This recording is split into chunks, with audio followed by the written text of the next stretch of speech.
Bigyan ko kayo guys ng keywords pag nagsasagot ng ganitong grammar items sa exam. They are blank from the people. Steal, steals, stealing. Ang keyword ninyo dito, yung are. Tatandaan nyo kapag may is, are, was, were, am sa isang active sentence.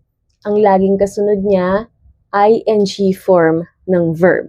So, alin dito ang ing? Letter C, stealing. They are stealing from the people. Next, we didn't blank up last time. Spoke, speak, speaking. Baka dahil didn't ito, past, at may last time pa dito, bakang isipin na sagot ay spoke, kasi yan yung past. Pero wag malilito, kasi ang keyword naman dito ay yung did.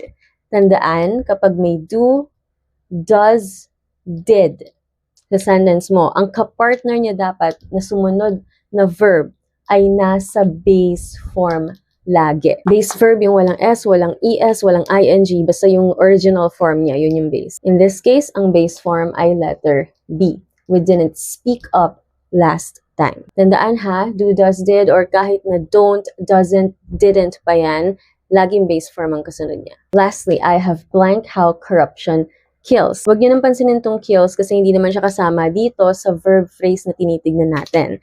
Ang keyword naman natin dito, yung word na have.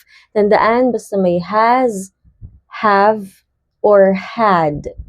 Ang palaging kasunod niyan, past participle ng verb. Tandaan ha, hindi past tense, past participle. So, ang past participle natin dito ay seen.